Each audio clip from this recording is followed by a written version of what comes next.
anything that's transpired in fall camp that's piqued your interest that you think significant?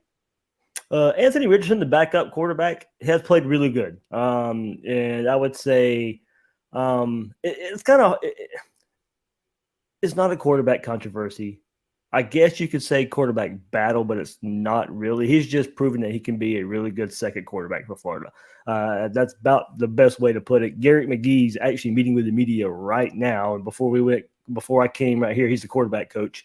He said Emory Jones is number one quarterback. He is the number one quarterback. He's going to be the starting quarterback next week. So, we've heard in the last couple scrimmages that Florida had that Anthony Richardson played very well. But here's the thing, like I said, we didn't get to see the scrimmages. No eyes were on the scrimmages. I was lucky enough to have people sending me live reports from the scrimmage there, and I was putting them out there. But, saying Anthony Richardson really looked smooth in the offense. The offense looked smooth with him.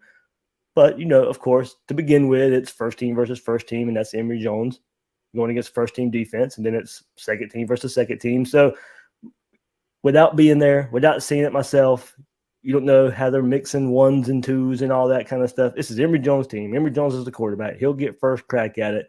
But the word is, and I think it's good news to me. I don't think just because you hear the backup quarterback is playing well, that doesn't necessarily mean there's a quarterback controversy that goes along with it. And I think that's where the misnomer for the backup quarterback does well.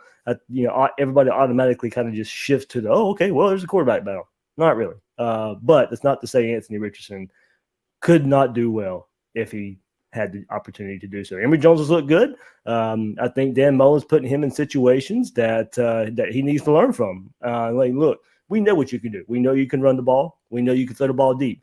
We need to work on these medium, intermediate, short routes. We need to know you're making the right checks at the line of scrimmage. We need to put you in situations that we think you're going to have trouble with, and you need to come out on top of those. Those are the things they're working on in fall camp, getting ready for the season. Yeah, my memory of Emory Jones when he was pressed into duty, or when they just had those series in which they would mix him in there, it wasn't like they were afraid to throw the ball downfield, and it wasn't check-off stuff, but it wasn't like necessarily where he had to read a defense and go through the progressions. They had a pretty specific, okay, you're going to throw a slant here, and we think we've got a well-schemed play that Pitts is going to be open or whomever, and he throws the ball well. Now, and part of it before we go, part of it is, the lasting memory a lot of people have of Emory Jones is a very so-so Cotton Bowl. That, not to make excuses for Florida or whatever, but there was so much surrounding that game. That was going to be a good game regardless. Florida and Oklahoma was going to be a good game. Florida didn't show up, and that's why you get a blowout. Like I said, it was going to be a good game if Florida played their best game and Oklahoma played their best game. It was going to be a really good football game. Florida played nowhere near their best game, had nowhere near interest playing their best game, and that's what you got. So I don't want people out there to say, well, that's that lasting image of Emory Jones is what you're going to see in 2021. How do Richardson's and Jones's skill sets compare? We'll go running the ball a little bit because we know that will be more of a focus for this Dan Mullen offense with these types of quarterbacks. Emory Jones, I'd say more of a slippery runner. Will hit you, but when you see Anthony Richardson, if you didn't know he was a quarterback, you'd say he was a linebacker or a defensive end. That's what he looks like. That's what he brings to the table. But he's fast as well. He's very, very fast for that size. I mean, he's 6'5", 6'6", up in that 230 range. I mean, he is a massive human being, a massive quarterback. So when you see him and you see that, you think of Cam Newton, you think of Tim Tebow.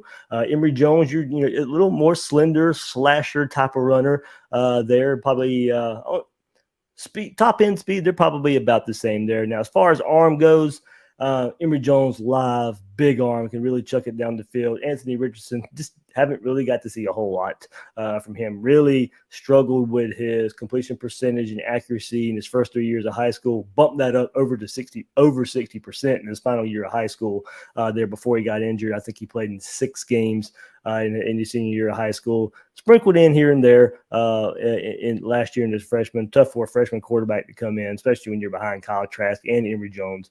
and then expect to get a whole lot of reps in practice in a 2020 season where practice reps were very, very meaningful for all the college football teams out there. So very tough for a true freshman to go out there and get a whole lot of experience. But, Arm don't really know a whole lot bringing to the table, but running the ball, more of your big body bruiser as Anthony Richardson can do. Emory Jones, that slasher speeds type of runner.